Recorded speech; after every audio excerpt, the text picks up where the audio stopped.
Il y a une étude qui est sortie là, 80 ou 84% des gens ont déjà leur marque en tête, ont déjà pris leur décision avant d'acheter. Donc en fait, entre ces deux marchés-là, il faut arriver à être dans le cerveau de ton client, dire ok, j'ai un besoin demain, quelle marque top of mind auquel je vais penser tout de suite. Et du coup, en fait, on n'arrive pas à passer, tu vois, le prochain cap, quoi. En fait, souvent, le problème il vient que t'es trop sur cette partie bas du marché et pas sur la partie haute. Tu vois, parce qu'on me dit souvent ouais, mais c'est fait pour les grandes marques, il faut avoir du budget. Je dis non, en fait, c'est pas à lieu de plus de budget, c'est mieux répartir tes budgets. 60% de ton budget, tu la mets pour construire ta marque, et après 40 sur l'activation, donc tout ce qui est ads, toute la partie un peu plus bas de funnel. Pour avoir récolté en bas, il faut à un moment semer en haut aussi, tu vois, donc c'est logique. Aujourd'hui, les gens, ils veulent aussi consommer des marques qui sont plus authentiques. La preuve, le luxe cherche à être plus complice et accessible, et moins dans sa tour d'ivoire comme l'était avant. Investissez dans votre marque, et ne voyez pas ça comme une dépense, et que vous verrez une fois que vous aurez fait bien les choses, vous le construisez au fil des années, des mois et des années. Après, derrière, en bout de chaîne, vous payez moins cher aussi pour acquérir de nouveaux clients. Bienvenue sur Club Croissance, le podcast qui a pour but de vous donner de l'inspiration et des idées pour accélérer la croissance de votre e-commerce. Je suis Thomas, fondateur de XPLR, une agence ads et créa à destination des marques e-commerce et des D2C. Nous accompagnons actuellement une trentaine de clients et nous sommes divisés en deux pôles, avec d'un côté la performance qui s'occupe des campagnes sur Meta, sur Google et sur les autres leviers de social ads, et de l'autre côté la créa qui produit des super contenus qu'on met au bout de nos campagnes.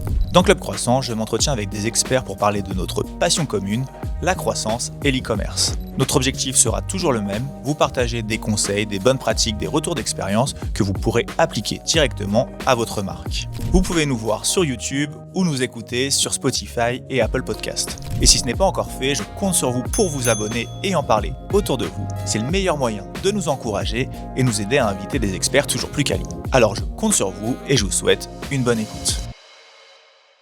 Le premier épisode qu'on a fait ensemble, déjà, c'était le premier épisode de Club Croissance. Donc, te voilà de retour aujourd'hui sur le même fauteuil que l'année dernière. Tout à fait. C'était le premier épisode et si je me trompe pas, je crois que c'est aussi l'épisode le plus long qu'on ait publié. C'est aussi un de ceux qui a fait le plus d'écoutes et de vues. Donc, c'est qu'on a fait un bon épisode à ce moment-là. Effectivement, et j'avais pas mal de retours aussi. Ça m'a généré un peu de personnes d'entrants. Ouais, bon, ça c'est une bonne chose. Après, c'était aussi très qualitatif. Ouais. On va peut-être recommencer par te présenter pour ceux qui n'ont pas écouté l'épisode de l'année dernière. Et j'imagine qu'il y en a quand même un certain nombre. Oui. Donc toi, tu t'appelles Florian et tu es le cofondateur de Facette. Alors ouais, on a deux activités. Effectivement, je suis le fondateur de Facette, qui est une agence de branding et d'activation de marque, pour résumer. Et après, on a une deuxième activité qui s'appelle Facette Academy, où en fait, on aide les marques un peu plus early, on va dire, à justement leur donner, leur enseigner les bonnes fondations sur le branding et sur comment t'actives une marque aussi, pour mettre toutes les chances de ton côté pour performer. Trop bien, top. Et donc l'année dernière, quand tu étais venu sur ce canapé, ça faisait à peu près 1 an que tu avais lancé l'activité Facette. Ouais. On va revenir un peu justement sur le sujet qu'on avait abordé ensemble l'année dernière, à savoir la plateforme de marque, pour restituer un petit peu et synthétiser nos propos de l'année dernière, parce que j'imagine que, en tout cas sur la recette de base, il n'y a pas d'extrême nouveauté. Mais par contre, tu as aussi mis en place des plateformes de marque avec beaucoup de marques, justement, depuis l'année dernière. Et donc, vu des choses à faire, d'autres peut-être à ne pas faire. Ouais. Donc, on va parler aujourd'hui très rapidement de la plateforme de marque. Si vous avez besoin d'en savoir plus, etc., à ce sujet-là, on vous mettra le lien vers le premier épisode en description. Yes. L'objectif aujourd'hui, c'est de parler, une fois qu'on a cette plateforme de marque, comment on l'active et quelles sont les erreurs que toi tu croises le plus souvent. Ouais, et les fausses croyances aussi qu'on peut avoir. Ouais. Parce qu'il y a pas mal de choses. On a tous des biais, c'est normal, c'est humain. Maintenant, il y a des choses qu'on peut, parfois, justement, en ayant trop de biais, passer à côté, et du coup, passer à côté de réelles opportunités aussi. Ouais. Trop bien. Et puis aussi, depuis l'année dernière, tu as envoyé tout un tas de newsletters. Oui, exact. Alors, je veux être honnête avec toi, je les lis pas toutes, mais toutes celles que j'ai lues, elles étaient méga pertinentes. Ça se voit qu'il y a du gros travail derrière. T'envoies pas une newsletter juste parce que c'est dans ta gymnastique de la semaine, mais que tu prends du temps à les sourcer, à les designer, même les les schémas, etc., que tu mets dessus sont toujours très bien pensés et terminés. Je vous invite, ça s'appelle Brainology, c'est ça? Brandology. Brandology. Ouais. Avant, ça s'appelait Sous toutes les facettes. Ouais. Et là, en fait, j'ai créé un nouveau format parce que déjà, Sous toutes les facettes, ça me prenait plusieurs heures par semaine. Là, maintenant, Brandology, j'ai voulu encore plus pousser parce que c'est l'effet un peu de... tu vois, petit à petit, tu t'améliores. Et là, du coup, ça me prend une bonne journée par semaine. Ouais. Et du coup, maintenant, il y a une version en payant. Donc, il y a un épisode gratuit et après, tu as un épisode aussi. Tous les autres sont payants et vous avez accès aussi aux archives pour quelques dizaines d'euros par mois. Voilà. Et c'est effectivement, on le fait aussi parce que moi, je suis passionné par ça. Tu vois, par les marques depuis... ça fait plus de 10 ans ou quasi maintenant 15 que je suis dans le digital. Et ça m'a toujours fasciné. Du coup, je le fais pas par contrainte, je le fais par transmission, tu vois, ce que j'ai envie de transmettre. Et j'ai envie aussi qu'en France, je trouve qu'on n'a pas assez cette culture, tu vois, du branding assez forte. Et qui pourtant, quand tu creuses le sujet, on va en parler, mais tu vois, il y a des choses, en fait, c'est un vrai levier, un vrai moteur de croissance. Il est bien actionné. Donc c'est tout ça que on décrypte des choses, on fait des dossiers, il y a pas mal de choses. Bon, bref, je vais pas faire la pub ici de Brandology, mais tu as compris l'idée, quoi. Ouais, tu peux. Moi, en tout cas, je vais la faire parce que je sais et j'ai pas de crainte à le dire que sur cette thématique-là, il n'y a pas deux newsletters comme la tienne en France. C'est sympa, merci. Donc, voilà, si c'est le sujet de marque, si vous avez une marque e-commerce, mais pas que, et que vous vous questionnez justement sur la performance de votre marque en tant que telle, je vous invite plus à aller vous renseigner, à aller regarder ce que vous faites. Pareil, on mettra le lien en description. Super, merci beaucoup. Avant de rentrer justement dans tout ton retour d'expérience de cette dernière année, est-ce que tu peux nous rappeler ce qu'est une plateforme de marque et les grands principes qui tournent autour ? Ouais, alors ce qu'on va faire, c'est que plutôt que vous refaire toute la plateforme comme on avait fait tous les deux la dernière fois, on va prendre une pyramide, on pourra voir aussi peut-être cette fameuse pyramide facette qu'on utilise de notre côté, où en fait, on part de la base, c'est le positionnement de la marque. Et ça, je vous le dis, il y a des fois des positionnements, en fait, rien que de changer le positionnement, pour avoir discuté avec des confrères, ils ont fait x2 sur leur croissance. Parce que le positionnement, c'est le socle de votre maison. Voilà, et votre maison, c'est la marque. Ensuite, vous avez tout ce qui est la brand stratégie, donc c'est une page qui va synthétiser de votre vision, donc de la purpose, de la raison d'être de la marque, jusqu'au pilier de marque, ce que fait la marque et ce que doit être la marque. Et ça permet d'aligner du DG jusqu'au stagiaire qui vient d'entrer dans l'entreprise. Après, bien évidemment, vous avez aussi les valeurs. Il y a toute la partie différence aussi. Arriver à expliquer en une ou deux phrases votre différence que vous pouvez remettre un peu partout, surtout votre parcours client aussi, notamment sur une homepage. Après, vous avez les personas. Hyper important, les personas. C'est vraiment nous, chez nous en tout cas, c'est une place vraiment centrale. Je parle maintenant plutôt de psychologie de persona. Tu vois, à l'époque, quand je t'en avais parlé, on a encore retravaillé, creusé. Et l'idée là, c'est de rentrer dans le cerveau de votre client, de vous dire, OK, demain, je sais ses motivations, ses freins, ce qu'il rejette, ses désirs, quel grand message je peux lui adresser, ce qu'il consomme comme contenu, quelle marque il consomme, et au final, quel est son profil. Tu vois, et au final, tu vois, le côté profil socio-démo, il est important, mais c'est pas le plus important. C'est plus pour donner un contexte. Et à partir de ça, après, ça se fait souvent sur 2 pages. Et après, comme ça, toi, comme les agences d'ads, les partenaires, les ont en main. Et après, elles peuvent aller bien travailler et itérer sur la créa, sur pas mal de choses, du contenu aussi, plutôt brand content ou organique, etc., etc. Trop bien. Et après, on remonte encore. Là, tu arrives, en fait, dans cette pyramide, il y a la partie donc, immergée, dont on parle, là, vraiment les fondations, que vos clients ne voient pas au quotidien. Et après, quand on remonte, il y a la partie valeur dont j'ai parlé, et vous arrivez quasi à cette partie de différence. Et après, c'est l'activation de la marque. Là, c'est ton site web, ton CRO, ton CRM. Mais en fait, si vous n'avez pas tout ce que je viens de dire là, dans la partie émergée, donc qui est un peu sous l'eau, invisible, derrière, tout le reste qui est visible peut être potentiellement bancal. En tout cas, pas hyper cohérent, consistant. Et c'est là où des fois, il peut y avoir aussi des frictions qui se créent, ou de la confiance qui est engagée sur un canal, et en fait, quand tu arrives sur l'autre canal, il est pas du tout exploité. Du coup, la confiance, ça s'amenuise, etc., qui fait que tu es moins performant après sur tous tes canaux. On sait qu'aujourd'hui, il n'y a plus forcément de haut de tunnel, mais c'est plutôt un messy middle de chemin qui fait que tu peux rentrer par le bas, par le haut, mais les gens peuvent aussi acheter quand ils le souhaitent, quoi. Très bien. Il y a plein de choses sur lesquelles j'ai envie de rebondir. Je vais te poser quelques questions, même si le but, c'est pas de refaire un épisode similaire à celui de l'année dernière. Effectivement, une chose, je pense, dont on se rend compte, c'est qu'il y a beaucoup de marques qui se lancent directement sur la logique e-commerce, etc., et performance, donc le haut de la pyramide dont tu viens de parler. On peut les comprendre, on se lance, on a besoin de générer des revenus rapidement. Et j'ai été à cette place-là aussi, donc je le sais très bien. Ouais. Et par contre, le but, c'est de savoir ne pas faire l'autruche sur les bases de la pyramide trop longtemps pour pas se créer de déficit de marque plus tard. Toi, tu as plus de 10 ans dans ce métier-là, t'accompagnes des marques spécifiquement sur ces sujets-là. Comme ça, tu arriverais à juger quel est le pourcentage de marques qui peuvent se targuer d'avoir une plateforme de marque réellement travaillée. Je dis pas parfaite, mais vraiment il y a une base solide. Et il y en a, je pense que à mon avis, les marques un peu que tout le monde a dans les benches, ils en ont forcément, parce que pour arriver à un tel résultat et justement qu'elle inspire d'autres marques ou d'autres professionnels, il y a ce travail de fond qui est fait là. Ça vient pas, c'est pas sorti du chapeau ou d'une DA qui est géniale, etc. Ça peut, mais ça reste comme des cas très minoritaires.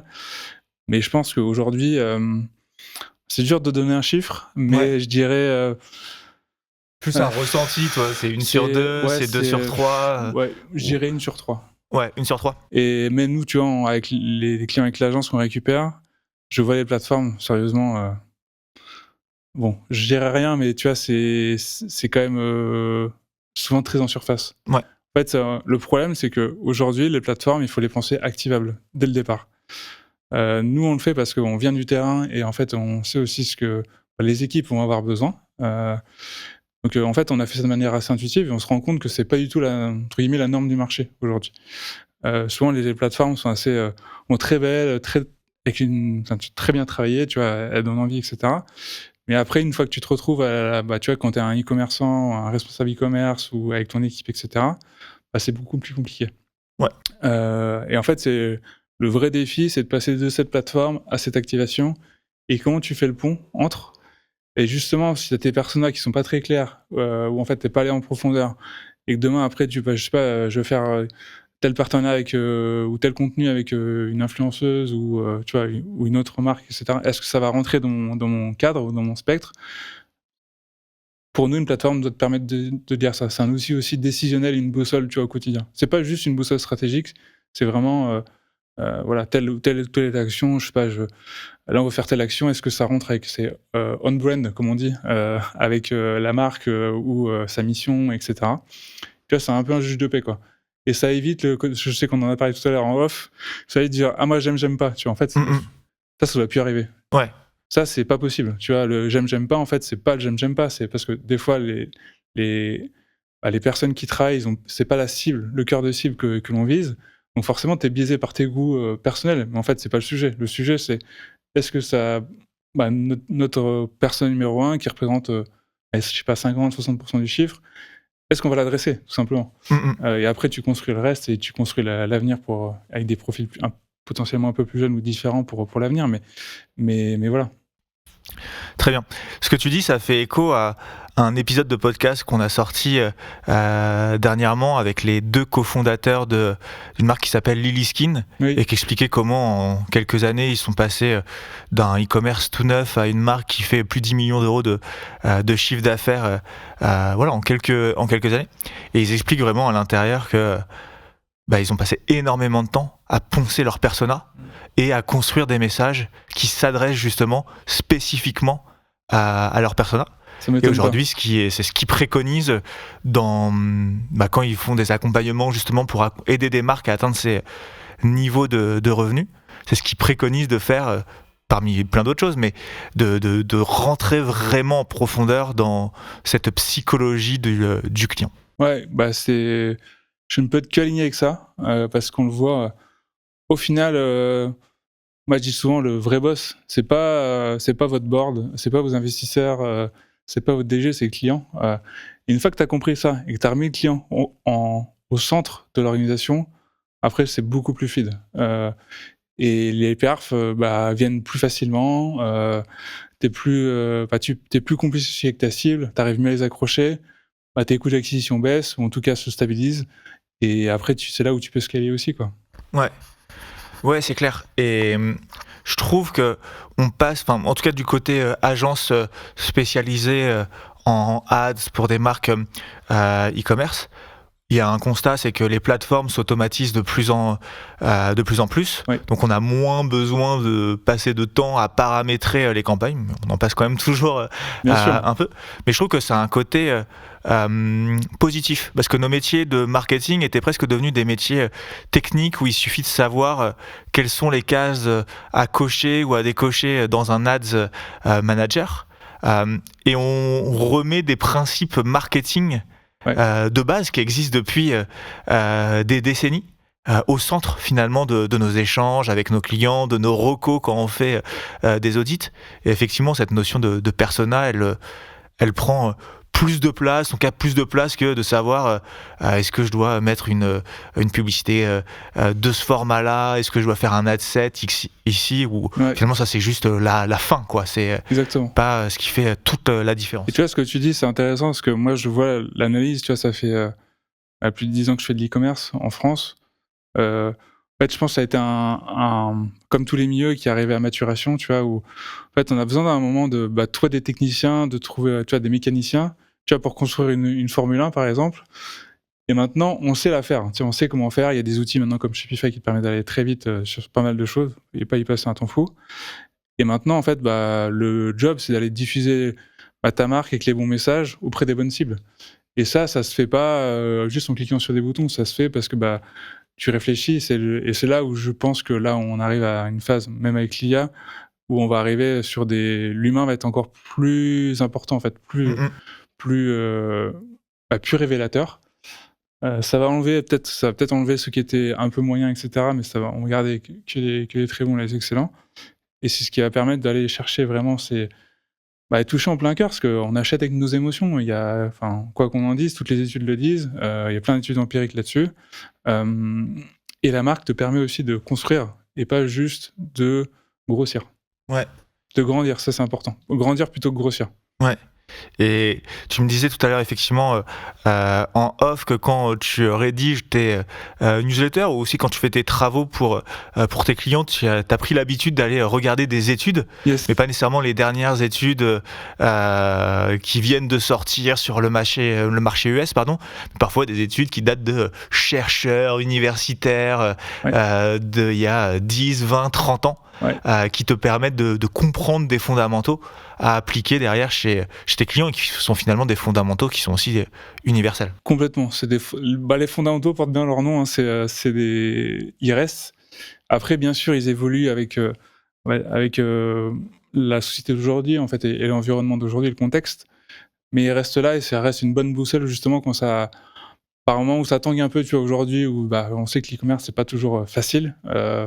Ça te permet de garder un cap et de se dire ok, je continue à investir, je continue aussi je sais où je vais, j'ai un cap clair, j'ai une plateforme de marque qui est claire et voilà, et par les temps qui courent, c'est être aligné avec son business, c'est déjà pour moi 50% de la perf, tu vois, au global, parce que tu sais où tu vas, quoi. Il y a rien de pire que de se dire toutes les semaines ça change, il y a un cap nouveau, enfin tiens, t'es ballotté, c'est une machine à laver. Alors là, t'es vraiment plutôt sur un cheval et t'avances, quoi. Et comment tu arrives à constater que t'es bien aligné ? Est-ce que c'est quelque chose que, entre les équipes, le fondateur c'est un ressenti ou est-ce que ça se constate autrement ? C'est un ressenti, tu vois. Là, j'ai un peu plus de feedback par rapport à il y a un an. Souvent à la fin, tu vois, quand on fait la plateforme et qu'on fait éventuellement aussi l'activation avec eux, ils verbalisent pas tout de suite, mais après tu reçois un message, un WhatsApp, et là ils te disent merci, je suis aligné, j'ai retrouvé l'énergie, le dynamisme, tu vois. Et ça c'est super fort parce que moi, c'est aussi pour ça que je fais ce métier, c'est pour, tu vois, aider les gens et les accompagner à notre niveau, hein, et on est toujours assez humble par rapport à tout ça. Et en fait, quand tu as cette énergie-là qu'un fondateur retrouve, qui après il puisse transmettre à son équipe, ou que même l'équipe, tu vois, on sent qu'il y a un switch, parce qu'on fait aussi des ateliers, tu vois, avec des équipes un peu plus grandes, et parce que là, on parle pas que de petites marques, entre guillemets, bah, c'est super fort, parce que ça donne un... bah, c'est l'essence du moteur, quoi. Ouais. Et donc ça, c'est entre guillemets, une sorte de goulot d'étranglement que tu constates régulièrement, ce désalignement entre justement Ouais. le fondateur, son état d'esprit et ce que sa marque est devenue. Ouais. Alors, tu vois, moi, j'ai déjà contesté, je l'ai déjà vu en interne, pardon, quand j'étais CMO. En fait, quand tu as une marque qui grossit, tu as des investisseurs, tu as le board, tu as ceux qui gravitent autour de la marque, tu as le DG, etc. En fait, on a beaucoup de bruit autour de nous. Ouais. Et ce bruit, parfois, bah, il te défocus de l'essentiel. Et en fait, c'est comme si tu avais tu vois, à un moment, il faut gratter la surface et dire, en fait, j'enlève ça, j'enlève ça. Et je retrouve là où j'étais avant, les fondamentaux. Et quand ça tangue, bah, c'est là où tu peux t'ancrer et t'ancrer fort. Et souvent, en fait, ils ont déjà ça en eux. Donc nous, on les aide, tu vois, à enlever tout ce qui est pas essentiel ou ce qu'on juge pas essentiel ou secondaire, et à vraiment se focaliser sur l'essentiel, et après les amener plus loin. Mais c'est ça le vrai sujet. C'est à l'heure des réseaux, de LinkedIn, d'Instagram, de YouTube, de tout ce que tu veux, ou des livres, enfin, tu vois, on est bombardé de contenu. Et même si des fois, si tu es ultra aligné avec ce que tu fais, bah, tu peux être, tu vois, aussi influencé par d'autres choses que tu trouves pertinentes sur l'instant T, mais qui sont pas forcément pertinentes pour ta marque. Donc tu vois, c'est avoir cette boussole et s'y tenir. Alors bien sûr, ça n'empêche pas de la faire évoluer au fil des années, mais en tout cas d'avoir un cap qui est hyper cohérent. Et c'est un peu, tu as une rigueur à avoir, tu vois, au quotidien et sur le long terme, quoi. Trop bien. Des barrières, des goulots d'étranglement comme celui-ci. Ouais. Tu en auras rencontré, j'imagine, beaucoup d'autres cette année. Ouais. Euh, Mais c'est un peu tous les mêmes, en fait. Ouais. Il y a des patterns qui se répètent, enfin qui reviennent. Souvent, c'est, bah, tu vois, tu as 5, 10 ans, tu vois, de marque derrière. Et bon, on a besoin de retrouver un second souffle. Donc voilà comment on fait. Tu vois, on remet une stratégie sur pied, et on la fait vivre. Et du coup, après, c'est reparti, tu vois. Parce qu'il faut aussi se mettre à la place de... Je pense que l'entrepreneur, bah, tu vois, il kiffe tout le temps, c'est pas le cas. Il y a des hauts et des bas. Et en fait, des fois, il faut retrouver aussi un peu de souffle pour repartir un peu à la bataille, quoi. Parce que c'est dur aujourd'hui, tous les univers sont super concurrentiels, saturés, donc il faut arriver à se dire, bah, comment je fais? Et tu as besoin de refaire ce travail-là, tu vois, de manière assez régulière. Donc il y a ce premier cas de figure. Après, il y a le cas de figure aussi où bah, tu peux avoir le fondateur qui est un peu isolé du reste de l'équipe, mais qui est frustré parce qu'il voit qu'en fait, ce qu'il a en tête, il n'arrive pas à le faire appliquer auprès de son équipe. Ouais. Et ça, souvent, il manque les outils pour le faire. Et du coup, nous, on peut aussi, tu vois, aider à ça et aider à se réaligner et justement à reclarifier. Et le troisième point, je dirais que c'est vraiment trop de choses. Souvent, la plupart du temps, c'est faites moins de choses. Il y a trop de choses, ça part dans tous les sens. Enfin, ça part pas dans tous les sens, mais ça dépend des marques, mais faites moins mais mieux, tu vois. Ouais. Et faites des choses, mais avec plus d'impact. Faites-les, prenez plus de temps pour le faire. Arrêtez de penser court terme, pensez un peu plus long terme aussi. Et trouvez petit à petit cet équilibre-là. Et quand tu as des actions marketing qui sont plus fortes, bah derrière, après, bah, ça te génère plus de pics plus forts.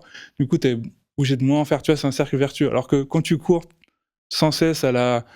Ah, faut qu'on fasse ci, faut qu'on fasse ça, mais en fait, tu t'épuises à faire chaque truc, et en fait, après, tu es limite en mode pilote automatique ou robot, et tu prends plus de plaisir, bah, à quoi bon, tu vois, c'est ça. Donc, des fois, on leur dit, bon, on fait un pas de côté, et on remet du sens dans tout ça, quoi. Très bien. Voilà. Top. Ça fait... je pense que c'est le genre de propos qu'on entend trop peu. Parce qu'il est un peu philosophique, finalement, ton propos. Un petit peu, ouais. Mais... Ouais, et en même temps, super terre à terre. Ouais.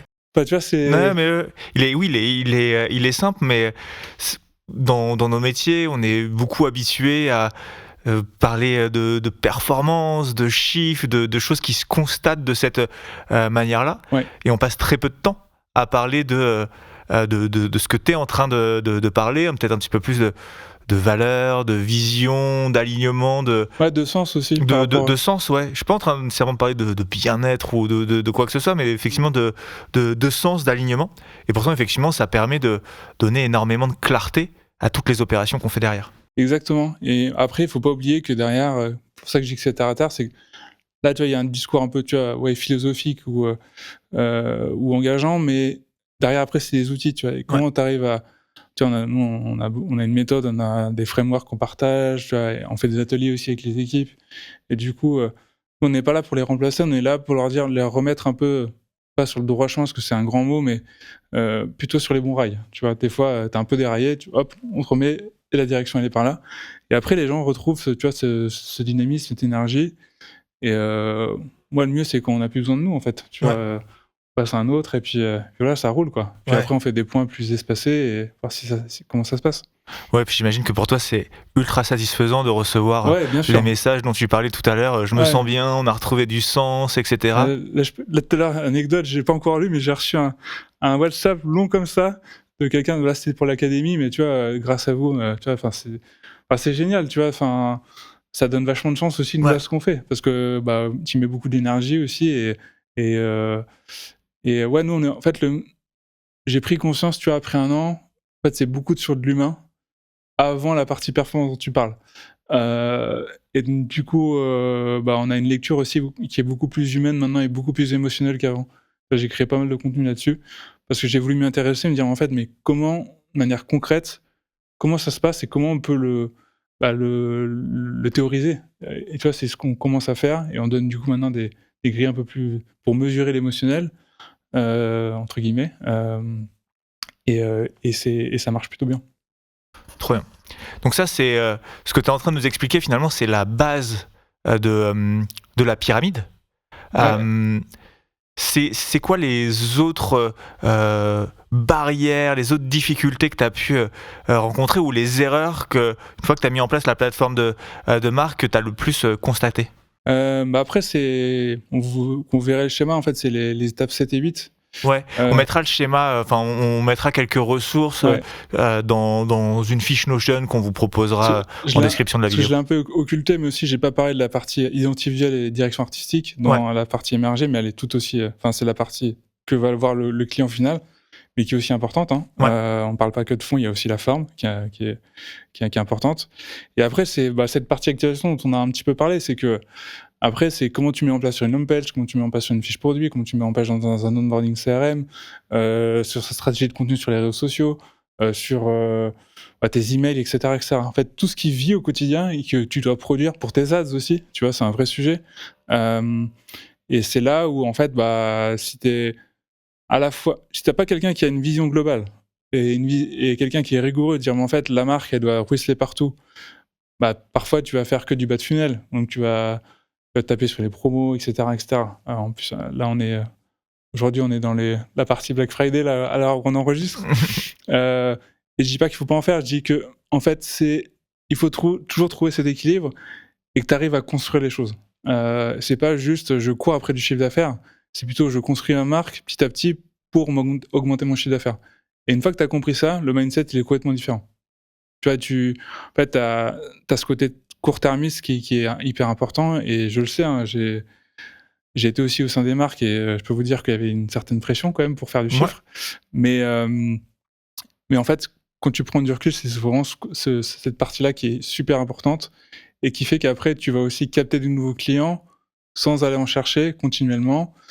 Et on pourra peut-être parler de ça aussi, mais là, peut-être que je digresse un peu, mais cette partie aussi, générer de la demande en amont, quoi. Ouais, ce que tu es en train de nous dire, c'est qu'il faut parfois pas céder à la panique du court terme au détriment du long terme, et en quelque sorte, le long terme peut avoir des effets, de l'impact positif sur le court terme. Ouais, mais ça veut pas dire qu'il faut pas bosser le court terme. Tu vois, s'il y a des gros warnings, il faut les régler. C'est juste que tu peux aussi faire avec du long terme, tu fais du court terme, alors que du court terme, tu peux faire que du court terme. Tu peux pas bâtir quelque chose. Et c'est ça qui qui est un équilibre à trouver qui est pas simple, hein, mais et qui est très contextuel à chaque. Tu vois, il n'y a pas de. Ah, pour le coup, il n'y a pas de framework, tu vois, ou des templates tout faits, mais en tout cas, c'est en avoir conscience. Ouais, très bien. Et donc là, tu étais effectivement de parler d'aller créer de l'attention qu'on pourra ensuite transformer en intention. Ouais. La nuance est fine, mais elle est importante. Enfin, la différence est importante à bien cerner. Nous, c'est vrai que c'est quelque chose qu'on constate souvent chez des marques qu'on accompagne, ou plutôt lorsqu'on fait des audits, c'est que les actions sont très centrées sur les intentions.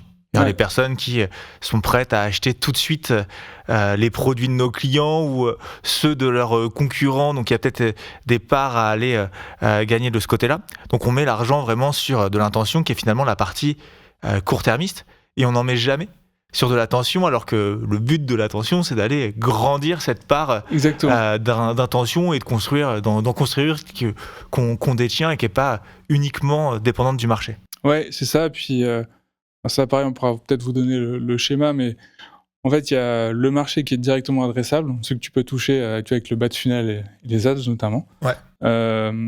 Et après, il y a un marché au-dessus qui est le marché que tu peux aller justement adresser, mais à plus moyen terme. Et celui-ci, en fait, il faut le construire. Et il faut savoir aussi qu'avant l'achat, il y a une étude qui est sortie là, pour le coup récente, en 2025, où 80 ou 84% des gens ont déjà leur marque en tête, ont déjà pris leur décision avant d'acheter. Donc en fait, entre ces deux marchés-là, il faut arriver à être dans le cerveau de ton client, dire ok, j'ai un besoin demain, je sais pas, je vais acheter un manteau. Quelle marque top of mind auquel je vais penser tout de suite. Ouais. Et plus tu es dans ce.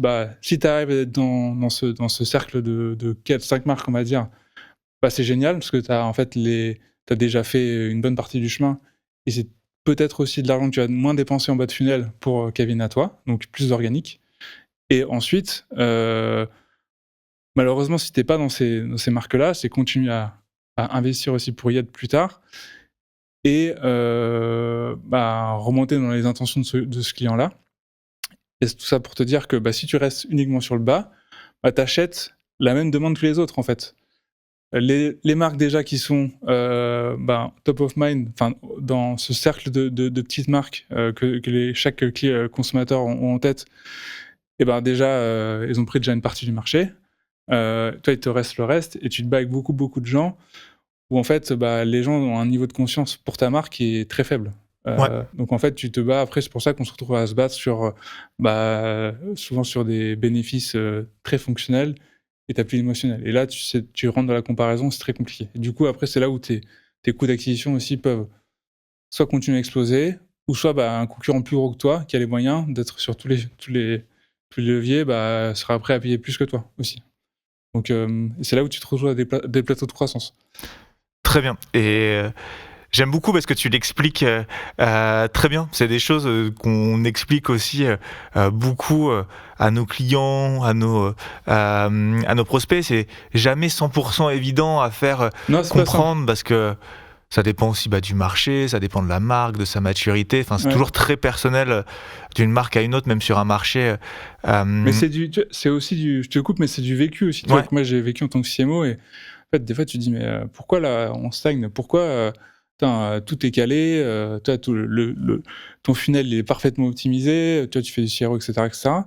Et tu dis, pourquoi, en fait, on n'arrive pas à passer, tu vois, le prochain cap, quoi. En fait, souvent, le problème, il vient que tu es trop sur cette partie bas du marché et pas sur la partie haute. Et c'est pas réservé. Tu vois, ce qu'on me dit souvent, ouais, mais c'est fait pour les grandes marques, il faut avoir du budget. Je dis, non, en fait, c'est pas plus de budget, c'est mieux répartir tes budgets. C'est-à-dire que dans une logique, tu vois, et là, pareil, sur Binet & Field, ils ont sorti pas mal de sujets là-dessus. En fait, c'est 60% de ta marque, 60% de ton budget, tu la mets pour construire ta marque. Donc quand je dis ça, je dis, mais Flo, 60% de mon budget, je vais pas le mettre à construire de la marque, des choses qui vont pas m'apporter tout de suite. Et après, 40% sur l'activation, donc tout ce qui est ads, toute la partie un peu plus bas de funnel. Et en réalité, quand tu prends du recul, c'est assez... pour avoir récolté en bas, il faut à un moment semer en haut aussi, tu vois. Donc c'est logique. Donc on n'est pas obligé de faire du 60-40 tout de suite, mais il faut au moins avoir 10, 20, 30, 40%, tu vois, là-dessus pour construire ta marque et avoir des actions pérennes que tu répètes aussi. Parce qu'il y a des études qui montraient aussi que c'est pas tu le fais 1 an et tu t'arrêtes. Et après, en fait, si tu t'arrêtes, ça chute. Malheureusement, tu vois, c'est une construction qui, toi, c'est un peu linéaire, proportionnel, qu'il faut arriver à construire sur des années. Ouais. En brand building. Et tu parlais tout à l'heure d'une étude, les 84% qui ont déjà décidé un petit portefeuille de marque vers qui ils allaient se tourner pour acheter leurs produits. Tu pourras nous partager je partagerai le lien. Je pense qu'il doit être aussi sur sur un de mes posts LinkedIn, à mon avis, parce que j'en avais parlé aussi de ça. Et pas de souci. C'est des ressources. En fait, tout est. Faut trouver les bonnes sources et surtout, tout est maintenant. On trouve quasi tout, quoi. Notamment les plus anciennes. Toi, on n'a pas parlé, mais il y a aussi McKinsey, t'as BCG qui sortent des études aussi très solides sur des choses. Là, enfin voilà, il faut croiser tout ça. Et moi, c'est, tu vois, ce dont je me sers pour les éditions de Brandologie. Trop bien. Les autres freins justement auxquels tu peux faire face, c'est lequel qui te vient à la suite de celui-ci ? Ou en tout cas les mauvaises pratiques, les actions, tu dis non, ça on a fait la plateforme de marque, on a passé du temps à le faire, vous arrêtez pas juste à ce document Parce que c'est un peu ce qu'on a dit jusqu'à présent, c'est l'exécution derrière. En fait, elle est tout aussi importante que la stratégie. Ouais. Si tu t'arrêtes et tu dis on a une belle plateforme et derrière après ça se traduit moyennement, en fait ça coûte aussi, c'est un budget, tu vois, c'est de l'investissement. Ça doit se retrouver. L'idée c'est de le rendre le plus actionnable possible pour aussi maximiser la performance et le potentiel de la marque. C'est là où tu l'exprimes. Et donc là on a parlé, tu vois, si je résume, t'actionnes tous tes touchpoints, e-commerce, même omnicanal si t'as des boutiques. Très bien, on va dire que pour résumer, tu as ton parcours client qui est optimisé. Bien sûr, ça t'empêche pas de le faire avec du CRO, etc. Mais tu vois, moi j'ai beaucoup de genre dans mes lecteurs aussi, c'est des gens qui font du CRO et ils voient que je pense qu'ils arrivent à un certain palier sur certaines choses et ils ont besoin de la marque, tu vois, et pour en discuter avec certains d'entre eux, ils savent que c'est hyper important pour toutes les raisons qu'on a dit précédemment. Bref. Après, c'est plutôt comment je construis la marque. Donc là, c'est la partie activation. Et comment je la construis avec ce fameux 60%. Et là, c'est des actions de plus de marque pure qui te rapportent pas, tu vois, un investissement toujours hyper mesurable à l'instant T, mais qui t'aide à construire. Et là, il y a plein de leviers, mais tu peux avoir de la presse, tu peux avoir de l'influence avec différentes strates d'influence, des partenariats, du sponsoring, ou bien sûr de la télé, tu vois, ou enfin tout ce qui est hors média, on va dire. Mais il faut trouver sa petite sauce à soi, tester. Ouais. Et petit à petit construire, tu vois.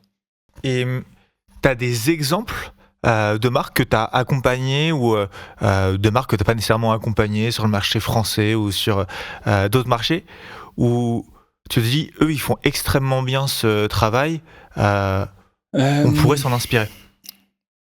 Moi, je dirais toutes les marques un peu référentes. Bon, tu vois, Cézanne, on va prendre un exemple, mais je pense que maintenant, quand tu veux acheter un vêtement pour femme, dans cette fameuse lot de marques, ils y sont dedans, tu vois. Ouais. Et ils ont construit, ils n'ont pas construit la marque à coup d'ads, hein. Enfin, tu vois, c'est plutôt en soutien et en diffusion. Ils ont été très forts dès le départ au début, mais tout départ, c'était sur de l'influence. Et après, tu vois, sur ce capacité à créer des petits microcosmes partout, un peu partout dans le monde, et des fans, des ambassadeurs de la marque. Plus derrière, après, un branding toujours super léché, cette obsession du beau aussi. L'obsession, on n'en parle pas assez, mais pour construire des grandes marques, il faut avoir certaines obsessions quand même. Et Morgane en a. Et voilà, il y a pas mal de choses. Et après, ils ont investi, tu vois. Et après, en fait, il y a des gens qui viennent à toi. Et c'est là où tu crées ce fameux halo de marque. Tu te dis, en fait, j'ai réussi à percer sur quelque chose. J'ai un univers qui est différenciant. On commence à copier ou qui est pris dans les benches, etc. Et c'est là que tu te sens, voilà, maintenant, après, finalement, la partie publicité payante ou enfin ce que tu peux en earn, média, bah, je le diffuse et là j'accélère quoi. Et je pense que c'est là où ils ont été, tu vois, aussi malins. Alors j'ai pas décortiqué la strat encore Ouais. de Cézanne, mais là c'est un peu à chaud. Hem et après ils se sont appuyés aussi sur une expérience client qui était vraiment top aussi, tu Ouais. vois? Dans les quand tu dans les boutiques, dans je m'en souviens le premier appartement qu'ils ont ouvert à Paris, c'était bah, tu vois, pour l'époque, c'était quand même, quelque chose. Ouais. Nous on l'avait fait chez Bonne Gueule aussi, donc je l'avais vu de l'intérieur. Bah, ouais, quand tu passes du physique au digital, 100 digital au physique, bah, tu vois, tu vraiment quelque chose qui se crée. Tu encore plus crédible, ta marque, elle est encore plus forte et quand tu proposes une expérience qui est différenciée, bah, c'est là où tu fais la diff et tu rentres justement, parce que les gens en parlent aussi autour d'eux donc Ouais. c'est pas des gens que tu payes, c'est des gens qui parlent de toi, quand tu pas dans la pièce. Ouais. Et c'était même devenu la boutique par laquelle on devait faire un détour si on était de passage Ouais, exact. à Paris. Heu, Après là, j'en ai pas enfin, il y en a d'autres de partout dans le monde, mais après il y a des marques, ils sont plus, tu vois, axés sur la partie événementielle. Bah, celle dont on parlait, Nude Project, dont on parlait tout à l'heure ensemble, une marque, espagnole, bah, tu vois, ils ont un vrai côté ils ont eu un vrai côté communautaire dès le départ, tu vois? Très Gen Z et cetera et très avec une appétence culturelle et enfin dans l'expression de la marque hyper forte et ce qui a fait que ça a grossi. Maintenant ça explose et là, ils commencent à ouvrir aux US et que la marque maintenant elle est devenue énorme. Je crois ils ont plus de, je sais pas, 1 million ou 2 millions sur les réseaux, tu vois? Sur Insta. Ça prouve quand même l'appétence pour la marque. Heu tu vois, il y a une autre marque comme, Rhode, c'est RHODE. Ouais. C'est une marque de vêtements, mais très premium. Tu vois, ils font des lancements à 300 000 €, sans zéro investissement en pub, tu vois? Mm. Grâce justement à ce côté communautaire, sentiment d'appartenance, le halo de marque qui est super fort. Ouais. Tu as la désirabilité au max, mais c'est pas la désirabilité pour être juste désirable, il y a un sens derrière, tu vois? Il y a une profondeur qui fait que les gens achètent parce qu'ils achètent pas un vêtement, ils achètent, bah, quelque chose de culturel, quelque chose qui leur fait du bien. Enfin, tu vois, ça peut être 1000 facettes différentes, qui est ça qui est super intéressant. Trop bien. Donc voilà, des exemples, il y en a 1000 en vrai, il y en a plein. Et moi, ce que je dis souvent, bah, les marques ne se construisent pas, avec c'est pas par A plus B, quoi, tu vois? C'est des chemins, il faut trouver son chemin à soi et pas répliquer des modèles qui existent déjà. Très bien.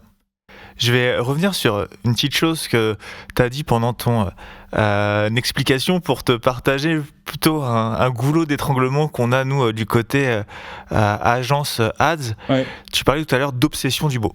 ouais. Nous, effectivement, on a l'habitude de bosser avec des marques, parfois des marques premium, dans la maroquinerie, etc. Mmh. Des marques de produits de beauté qui vont aussi chercher à construire cette image premium, ou des marques un peu plus établies dans le prêt-à-porter, etc. On va avoir par exemple d'un côté l'équipe e-commerce Ouais. et de l'autre côté l'équipe communication. Et moi, je trouve que des fois, cette obsession du beau, elle vient, à l'inverse, brider un peu cette performance en e-commerce. Ouais. Et on se retrouve à ne devoir mettre que des ads ultra... comment dire Léché. Ouais, puis ultra caché, cadré, pardon, par une charte graphique. Ce qui compte, c'est avant tout, est-ce que le logo, il est à la bonne place, est-ce que il y a suffisamment de marge entre les polices, au détriment parfois d'un contenu performant.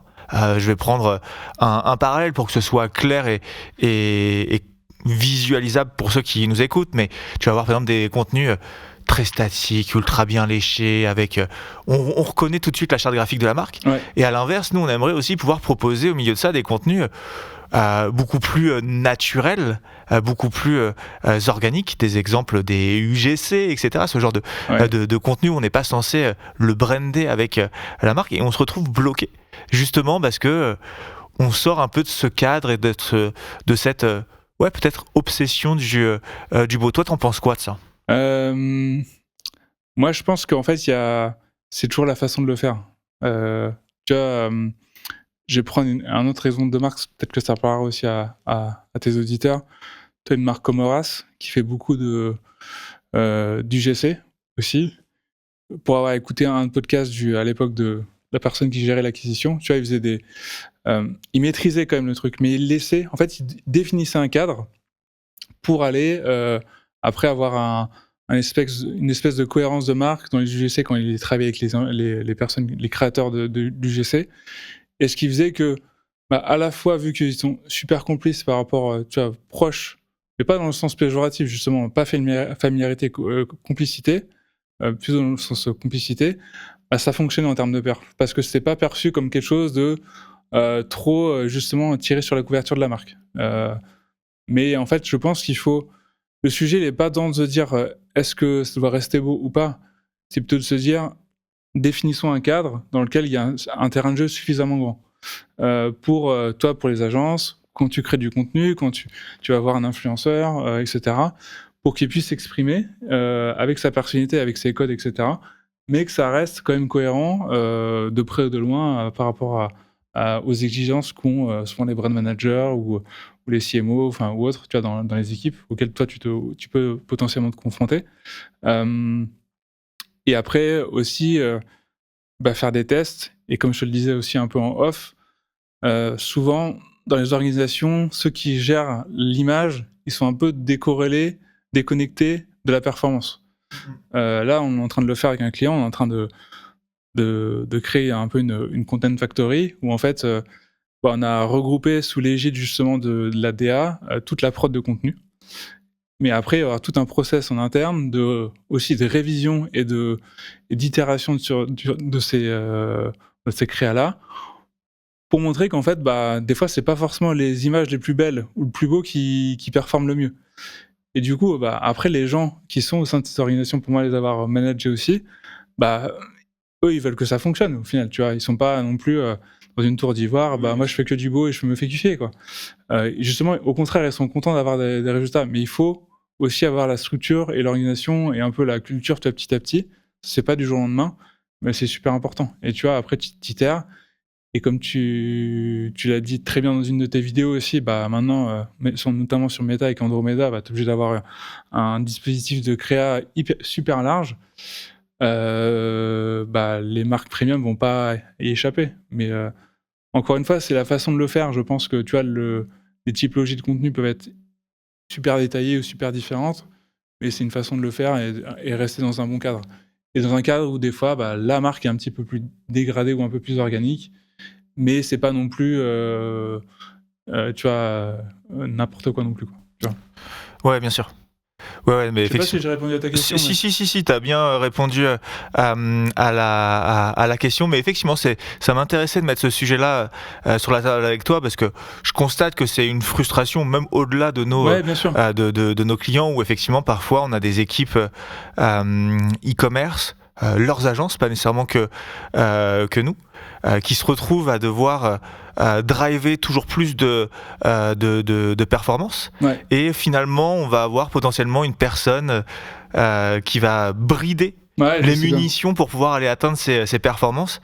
Un peu avec une sorte de la police du bon goût de la marque, avec une casquette des grandes agences parisiennes,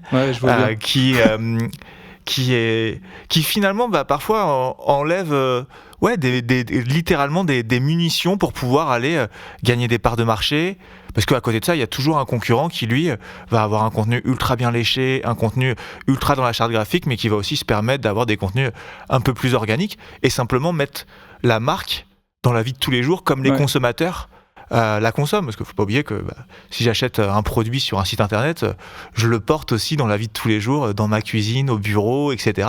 Et donc ça peut être aussi intéressant de le montrer. C'est ça que ce que tu dis, c'est intéressant, c'est que ce que j'ai dit aussi, c'est que j'avais commencé à dire tout à l'heure, cette côté complicité, il est clé en fait. Et complicité, c'est pas être moins premium, moins désirable. Ouais. C'est la façon, encore une fois, que tu le fais. Aura, c'en est un autre, mais il y a plein de...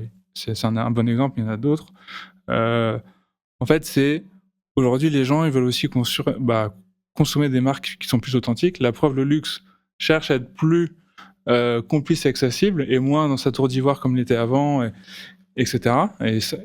Et en fait, moi l'erreur que je vois, ça peut être un autre enseignement, c'est que les marques premium continuent à vouloir ressembler au luxe d'avant, tu vois.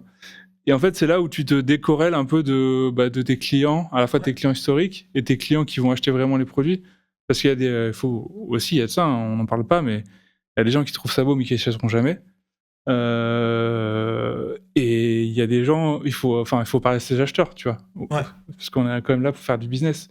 Et tu vois, tout ça, il n'y a pas de vérité, c'est un peu... c'est très contextuel, mais voilà, c'est ce fameux cas dont je parle qui est hyper intéressant à travailler.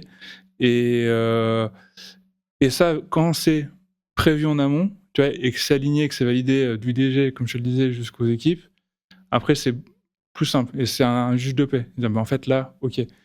Et après, pareil, on peut aller plus loin encore, c'est faire une méthode aussi, tu vois, RACI, tu vois, dans une chaîne de décision, qui fait quoi, et qui valide, et qui a un droit de veto ou pas aussi, in fine, tu vois, dans tout ça. Ouais.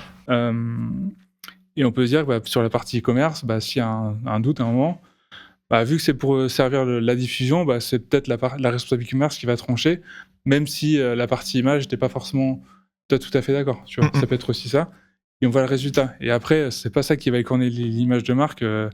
On va avoir trois fois l'image ou la vidéo et tout le monde l'a oublié. Donc, tu vois, il faut aussi se calmer avec ça. Tu vois, c'est des contenus super courts. Par contre, effectivement, quand tu crées des campagnes, des brand movies et tout, là, ça doit être hyper important. Et encore, c'est pas forcément léché d'ailleurs, c'est juste par rapport à qui tu es. Mais voilà, tout ça, c'est pas. Il faut trouver les bons ajustements en fonction du contexte. Ouais. Et je me permets de compléter avec un peu un retour terrain ce que tu dis. Une des raisons pour lesquelles c'est aussi important de savoir faire du contenu organique, c'est pour favoriser sa diffusion. Aujourd'hui, des contenus ultra bien graphiques, 100% dans la charte graphique, c'est souvent des contenus qui vont être statiques, etc. On va tout de suite voir qu'on est dans une publicité. Ouais. Et ça, c'est des contenus qui se diffusent bien dans le fil d'actualité sur Facebook. Pourquoi pas dans le fil d'actualité sur Instagram. Il ne faut pas oublier non plus qu'il y a des espaces qui concentrent de plus en plus de temps tous les jours, de watch time, et c'est notamment les Reels. Ouais. Et dans les Reels, on vient voir des personnes qui parlent face à la caméra, qui sont dans des scènes authentiques, et puis surtout, on décide en une demi-seconde si on va regarder un contenu ou non. Et si on a un contenu on regarde, par exemple, ces Reels avec une personne qui est en train d'expliquer une recette de cuisine, une autre qui explique pourquoi elle a acheté telle tenue, et ensuite une ad ultra statique, bien dans les codes, etc. Pour moi, elle a beaucoup plus de chances d'être squeezée en moins d'une demi-seconde que d'être réellement regardée. Ouais. Parce qu'elle sort trop de ce que les gens veulent voir à ce moment-là, quand ils sont dans cet espace-là. Ouais, complètement. Et comme tu le dis, il faut prendre aussi un peu de recul. Quand on vient sur Insta ou les plateformes sociales, c'est pour se divertir avant tout. Oui. Après, tu peux être dans cette besoin de chercher, du coup, mais là, tu vas être dans une recherche un peu plus intentionniste où tu vas taper, tu vas aller sur Google ou même sur Insta, tu vois, ou même être influencé par des créateurs de contenu qui vont parler de telle ou telle marque. Mais tu vois, à froid, c'est quand même de plus en plus compliqué, tu vois. Donc, il faut aussi trouver des moyens de faire des pubs ou des contenus qui vont te connecter émotionnellement à la personne qui va regarder tu vois, ton contenu. Et voilà, et ça, c'est super clé. Et comme je te rejoins là-dessus, ou les tests qu'on a pu faire avec nos clients ou même dans mes expériences passées, c'était les contenus organiques qu'on créait pour YouTube ou pour Insta qui performaient de loin devant les autres, en fait. Parce qu'il y a soit il y a un angle éducatif, soit tu as un angle tu vois, lifestyle, ou enfin, tu vois, ça peut être des angles super différents et qui font que tu vas aussi créer cette connexion et après capter, attirer. Et, voilà, on est dans une économie d'attention maintenant, donc il faut avoir ça en tête. Ouais, et puis on peut bien le faire, ça peut être organique, mais bien fait. J'ai publié une vidéo récemment, le but c'est pas d'en faire la promotion, mais où il y a une marque premium américaine qui s'appelle Rent the Runway. Dans le prêt-à-porter, ils ont plein de concepts différents, mais qui sont très très bien exécutés. Et là, je pense aussi à Louis Vuitton. Ils font plus. Alors je sais pas s'ils les diffusent en ads, mais je sais qu'ils ont une chaîne YouTube sur laquelle ils ont un podcast, etc. Et ils filment le podcast. Alors évidemment, c'est très très bien amené, très bien cadré, mais c'est aussi assez naturel. Et c'est le genre de choses qu'on peut regarder comme une autre vidéo YouTube. C'est pas nécessairement un contenu 100% inspirationnel que finalement personne prendrait le temps de regarder derrière, de s'asseoir et de regarder. Il y a une autre marque aussi pour faire le tour des plateformes. T'as TikTok. Sur TikTok, t'as Louis V, qui était, tu vois, assez. Pour le coup là, on est vraiment dans la complicité. Tu vois, avec les codes sont pas aussi léchés que tu peux l'avoir sur leur plateforme, par exemple, toi sur Insta ou même sur leur site, sur d'autres plateformes, enfin d'autres canaux de la marque. Mais ça fonctionnait super bien et ça cartonne parce que justement. Il y a un peu ce côté un peu coulisses et un peu un côté un peu aussi tu vois, on s'amuse, tu vois, il y a un côté on casse un peu les codes.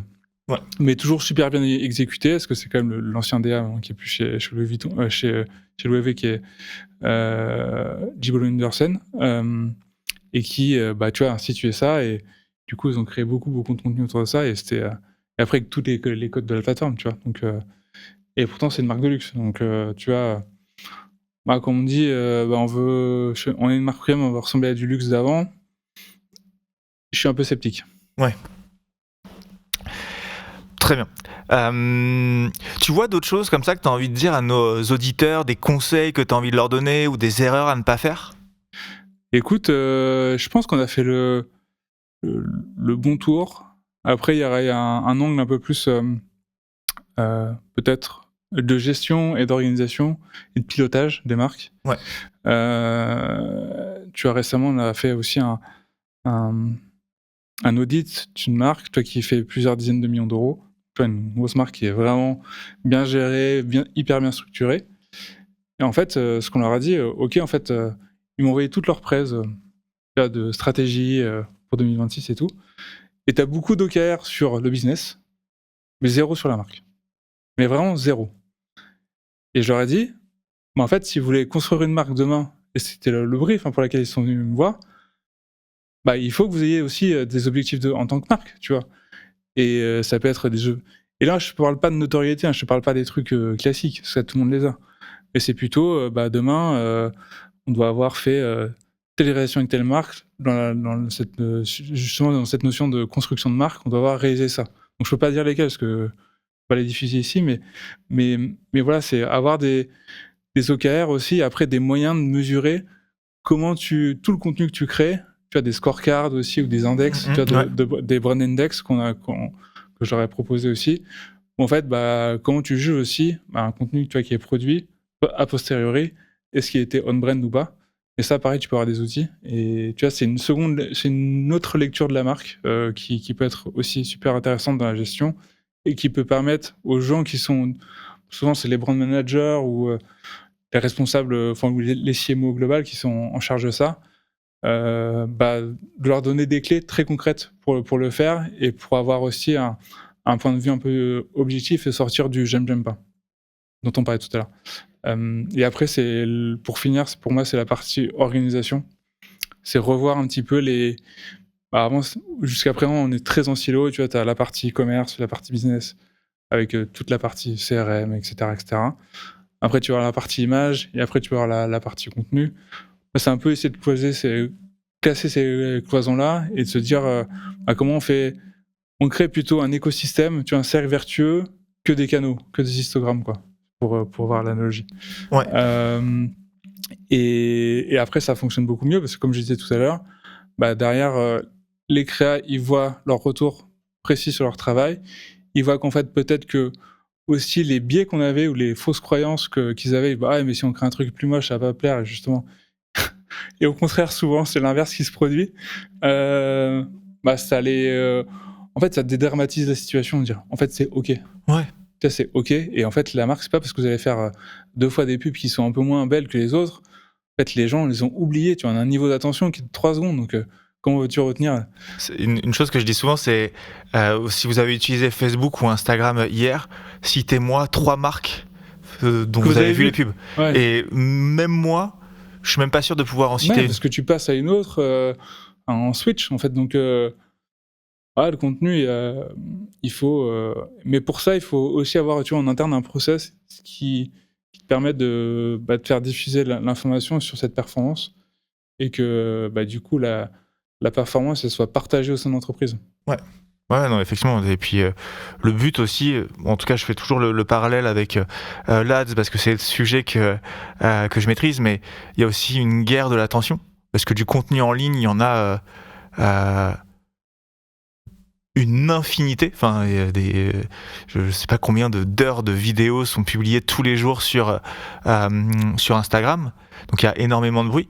Et le but, c'est de se rendre visible au milieu de tout ça. Ouais. Et donc, si on fait des choses qui nous plaisent surtout à nous-mêmes en interne, mais qui sont invisibles sur au milieu de tout ce contenu, finalement, on va acheter de la publicité, on va acheter la diffusion de cette publicité. Ça, il n'y a pas de problème, c'est facile à faire. Mais si on la diffuse, mais que nos publicités sont invisibles, finalement, c'est de l'argent qui est tout de suite jeté par la fenêtre. Ouais, complètement. C'est pas, il faut, les marques d'entre-soi, c'est terminé, tu vois. Il faut au moins le dire aussi. Les marques, en tout cas moi c'est ma conviction, les marques sont faites aussi pour être partagées et rentrer en résonance avec ta cible idéale, tu vois. Ouais. Et ça, on a tendance un peu à l'oublier aussi. En fait, tu crées une marque parce que tu as des convictions et après le but du fondateur et après de ses équipes, c'est d'aller la transformer et de l'activer. Mais à un moment, il faut que ça rencontre aussi un public, tu vois. Et les marques qui peuvent stagner aussi, c'est parce que faire ce pas de côté, de se dire ok, quels sont vraiment mes personas que j'ai aujourd'hui, quels ceux que je vais avoir demain, parce que des fois tu veux aussi pouvoir changer et c'est ok. Ouais. Mais il faut savoir comment le faire et ça se fait pas du jour au lendemain non plus. Et voilà, donc les marques vivent par ceux qui la portent, enfin ceux qui la consomment, tu vois. Donc sinon ça reste une œuvre d'art sur un tableau. Ouais. Très bien, top. Tu vois des choses à ajouter? Est-ce qu'il y a une question que tu aurais aimé que je te pose? Écoute, non, je crois qu'on a fait le tour. Ouais. Moi, je pense que non, on a abordé tous les sujets.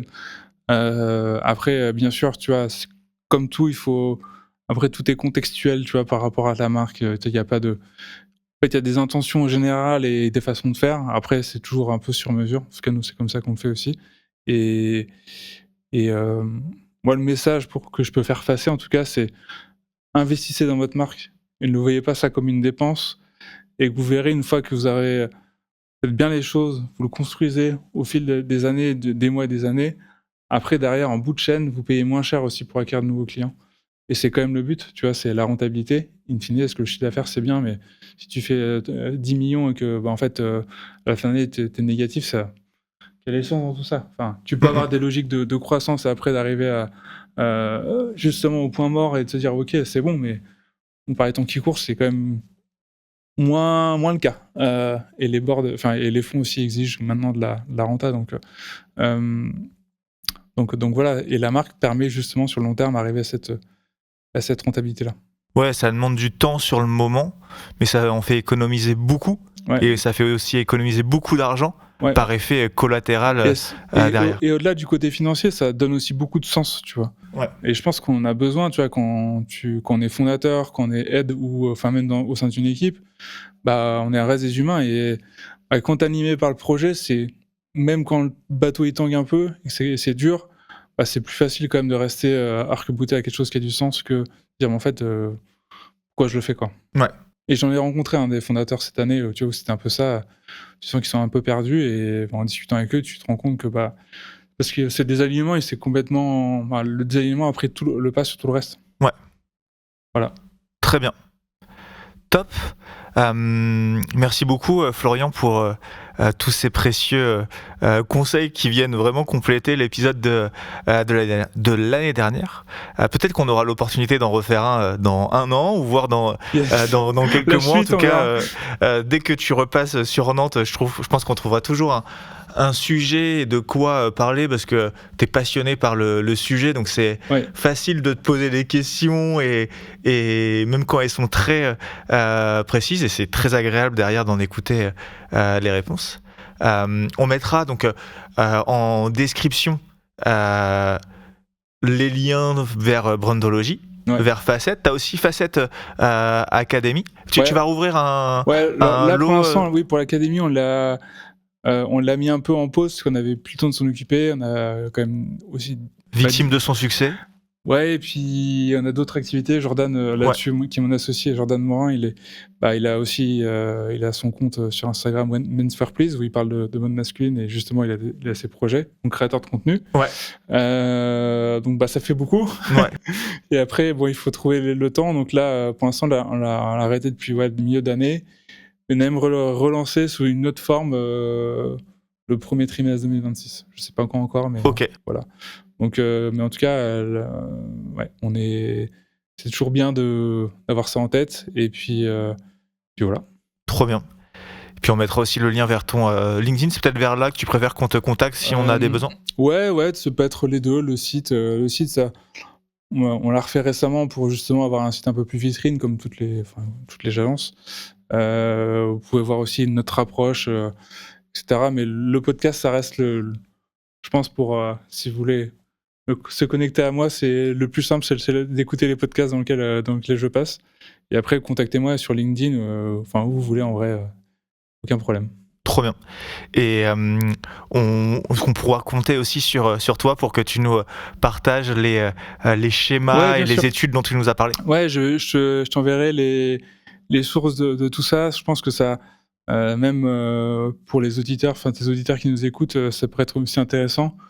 Parce qu'au final, c'est de la littérature un peu de branding, on va dire, ou marketing, mais qui est super intéressante à travailler. Parce que quand tu arrives à un certain niveau de connaissance aussi, tu te dis, en fait, comment je fais pour progresser, tu vois. Et moi, c'est ce qui m'est arrivé, c'est que, en fait, et c'est en cherchant aussi ces sources-là qui font que tu progresses et tu dis un sujet. Et moi, comme tu le sais, en plus, je suis passionné par ça, donc je peux y passer beaucoup de temps. Mais ça me sert après pour être plus pertinent aussi avec nos clients et notre travail au quotidien, quoi. Ouais. Puis comme on le disait en début d'épisode, les fondamentaux reprennent plus de place. Ouais. On n'est plus à la recherche du hack, parce que les hacks n'existent... ou marchent moins bien. Ouais.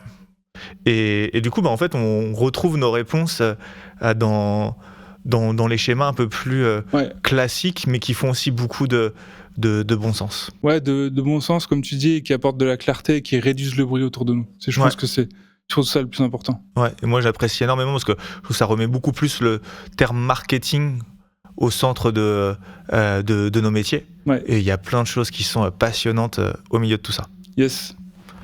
Trop bien. Bon, merci à toi. Merci à toi.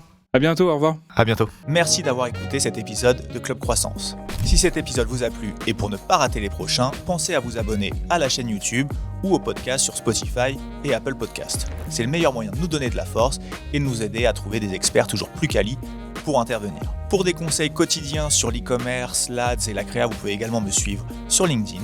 Et si vous voulez qu'on parle directement de votre marque et de vos enjeux, n'hésitez pas à vous rendre sur notre site internet et à prendre directement rendez-vous. Tous les liens sont dans la description. Merci pour votre soutien et à très bientôt pour un nouvel épisode de Club Croissance.